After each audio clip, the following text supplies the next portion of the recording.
салом сомиёни арҷуманд. нашри хабарҳои тоҷикистон ва ҷаҳонро ин соат мустақиман рӯи мавҷи радиои моҷир мешунавед. имрӯз 12 майи 2020 сол аст.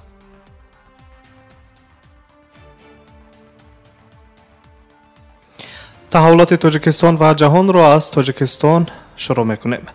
мақомоти шаҳри душанбе фаъолияти тамоми марказҳои хизматрасонии кошонаи ҳусн, сартарашхонаҳо, дуконҳои фурӯши телефон ва дигар алоқаи мобилия ва нуқтаҳои шустушӯи нақлиётро дар пойтахт то 31 майи соли ҷорӣ манъ карданд.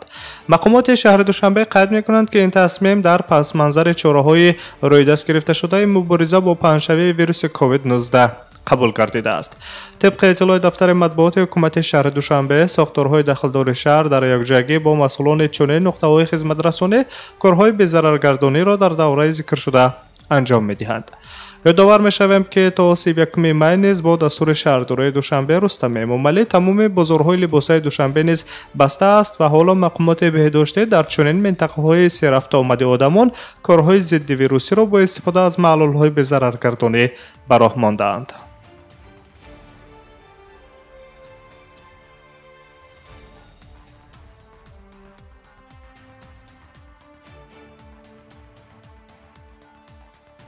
از دوشنبه به ولایت سوغد می رویم. رهبریت ولایت سوغد در جلسه مشورتی اوید به مبارزه بر ضد کرونا ویروس که 11 می تحت صدارت رئیس ولایت رجب‌بای احمدزاده دایر گردید، توصیه داده شده است که برای حرکت از یک شهر و ناحیه به دیگر شهر و ناحیه‌ها در حدود ولایت محدودیت‌ها جاری کرده شود.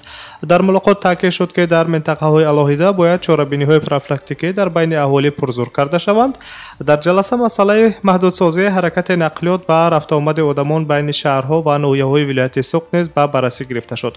حالا دقیق نیست که مقامات ولایت سوغد چاره‌های محدودسازی حرکت نقلیات و شهروندان را از یک منطقه ولایت به دیگر منطقه آن در چه شرایط قبول می‌کنند و اگر چنین محدودیت‌ها قبول کرده شده باشد پس به ها در مورد ضروری استثنا کرده می شود. سوال است که جواب دقیق را طلب می کند.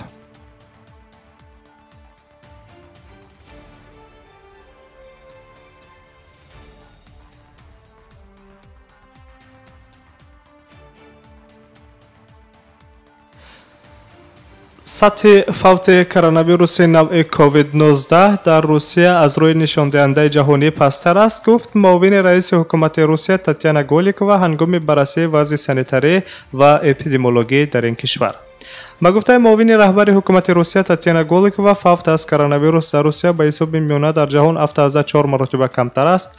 پس روی امور پنومونیا یا خود بیماری شوش از 25 تا 20.6% و یا 9 مرتبه کمتر. اینچنین سرعت افزایش بیماری‌های سیرویتی 12.6 مرتبه کم گردیده است که در شرایط حاضره این نشان دهنده خوب است. ارائه داشته است تاتیانا گولیکووا، معاون رئیس حکومت روسیه هنگام حسابات با پرزیدنت روسیه ولادیمیر پوتین. همزمان قید کرده می شود که برای کاهش منبعدهای نشان دهنده ها تمامی ساختارهای بهداشتی در همه منطقه های روسیه فعالیت شبانه روزی دارند و در همه وضع و حالت به بیماران کمک سریع وقتی رسانیده می شود. توجه بیشتر به آن جلب کرده شد که روایه ممنوعیت های قبلا پیشنهاد شده کلید برآمدن از نظام محدودیت خواهد بود. طبق معلومات تا حالت 11 می در روسیه بیش از 221,000 نفر با کرونا ویروس سیرویت شدند.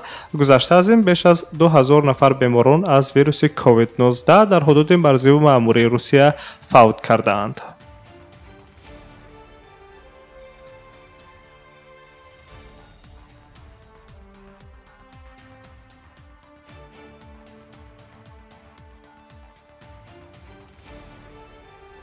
خبرهای روز را مستقیما ادامه میدیم. شهردار مسکو سرگئی سابیانین از شهروندان دعوت کرد که از آمار بسیار گرفتاری کرونا ویروس در مسکو نترسند. چقدر که ما حالت سیرویت‌شوی از کووید-19 را آشکار کنیم همانقدر زودتر تبابت را شروع خواهیم کرد و پنهشوی این وبا را پیشگیری خواهیم کرد. ابراز داشت سرگئی سابیانین در ملاقات درباره وضع اپیدمیولوژی روسیه.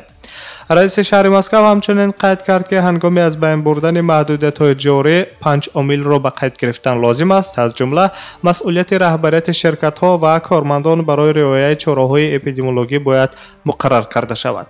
این مسئولیت کارفرمایان است که هنگام گشودن کارخانه‌ها امنیت کارگران خود را تا حد امکان کفالت دهند. آنها می‌توانند با راه اندازی چاره‌های اپیدمیولوژی از پهن شدن هر گونه بیماری‌های سیرایتی در بین کارمندان پیشگیری کنند، تاکید داشته است سرگئی سابیانین.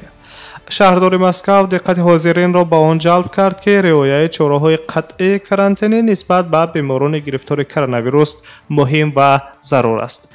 در جلسه بررسی وضع اپیدمیولوژی در روسیه پیشنهاد گردید که سنجش عمومی شهروندان از گرفتاری به نوع کووید 19 ادامه داده شود.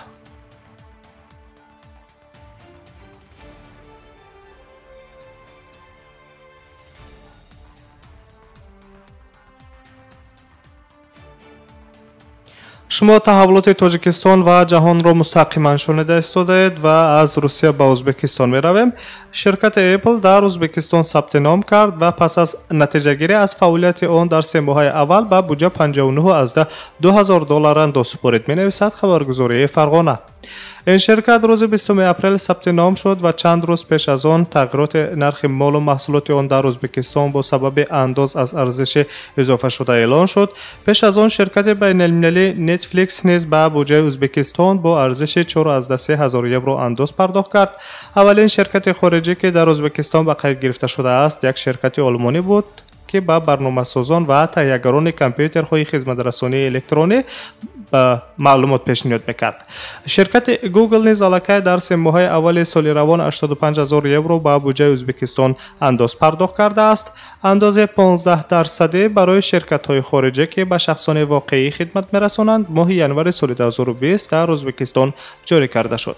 برای قبول عریضه جهت به قیدگیری و صفت انداز سپارنده، مقامات ازبکستان سامانه مخصوص الکترونی را به راه ماندند که به رشد پرداخت پذیری انداز سپارندگان خارجی آورده می‌رساند. حالا تا 10 شرکت و پروایدرهای خارجی خدمت‌رسانی‌های الکترونی در ازبکستان خود را ثبت نام کردند و هر یک آن انداز از ارزش علاوه شده می‌سپارند. یادآور می‌شویم که قبلا نیز مسئولان کمیته انداز تاجیکستان بارها تاکید داشتند که شرکت‌های خارجی از جمله گوگل، اپل، مایکروسافت، فیسبوک باید در تاجیکستان انداز سپارند، زیرا آنها از پیشنهاد خدمت‌رسانی‌های الکترونی در جمهوریت درآمد به دست می‌آورند. لایحه نوی کدکس انداز تاجیکستان که حالا در بررسی حکومت جمهوری قرار دارد، اندازبندی شرکت‌های خارجی که خدمت‌رسانی الکترونی را در جمهوری پیشنهاد می‌کنند در بر می‌گیرد. جاری سازی با بنا به کدکس انداز خصوصیت‌های اندازبندی خدمت‌رسانی‌های الکترونی شخصان خارجی برای رشد با سرعت تکنولوژی‌های اطلاعاتی و سودا توسط اینترنت شرح داده می‌شود. قید کرده می‌شود که هنگام تهیه قانونگذاری از تجربه کشورهای ازبکستان، بلاروسیه، روسیه، اسپانیا، یونان و مجارستان استفاده شده است. انتظار می‌رود که کدکس نوی انداز تاجیکستان از ماه سپتامبر سال روان به اجرا درآید.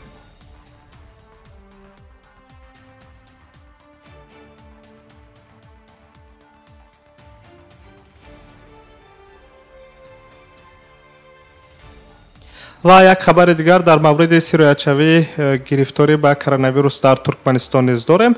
مقامات بهداشتی ترکمنستان تا به حال وجود داشتن ویروس کووید 19 را در کشورشان رد می‌کنند، اما نمی‌گذارند که گروه کارشناسان سازمان عمومی جهانی تندرستی برای آموزش وضع به ترکمنستان وارد شوند.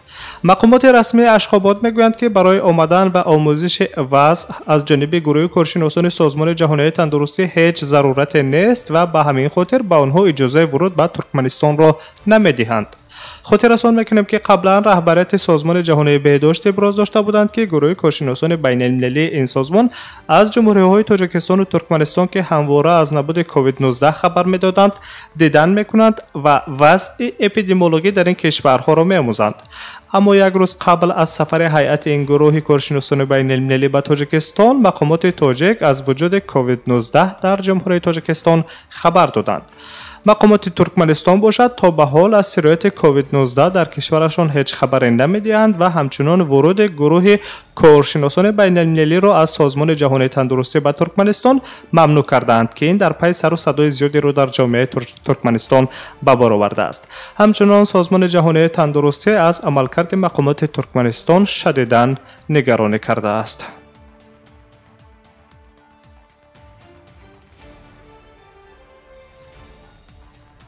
تحولات این ساعته تاجیکستان و جهان را شما مستقیما روی موج رادیو مهاجر شنیدید. ما را همراهی کنید. برنامه‌های دیگری ما ادامه دارند.